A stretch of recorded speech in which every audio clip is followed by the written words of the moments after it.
I would say another weakness is just not acknowledging colonialism, that this is like Canada and the United States are settler colonial entities, and that's directly related to their imperialist policies. And it's like, I don't know why I have to keep saying that. It's the origin. How do you separate the bag from the politics? You don't. You never could. Every wealth gap you see today has a paper trail, not a theory. Paper trail. Nearly a century ago, W.E.B. Du Bois sat with the archives and proved something plantation owners never wanted written down. The profits from slavery didn't stay in the South. They funded industrial capital in the North. 50 years later, scholar Cedric Robinson gave that pattern a name, racial capitalism. Not capitalism with racism attached. Capitalism built through it from the start.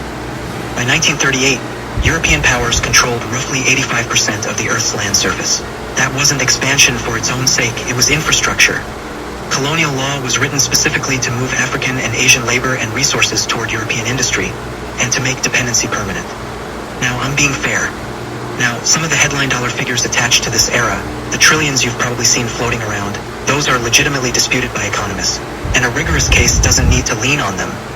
What isn't disputed, taxation by force, land seizure, forced labor, not free markets, built that transfer of wealth. Here in the US, the record is even more specific. Land promised to freed families in 1865, reversed within a year. Sharecropping that rebuilt bondage through debt instead of chains. Federal housing policy that built the American middle class for white families while explicitly locking black families out. Fast forward to now. The Federal Reserve puts median white household wealth at roughly 6 times median black household wealth. That's not a story about financial habits. That's residue, measurable residue. And here's what a lot of this conversation skips. Resistance wasn't a footnote. Greenwood, Black Wall Street, got burned down in 1921 because it worked. Ujamaa, black banks, mutual aid societies, these weren't charity, they were engineering.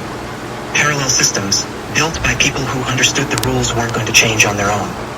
This isn't about guilt, it's about precision, knowing exactly which parts of the story are settled fact, and building your strategy on that foundation instead of vibes. Understand the system, then move like someone who does.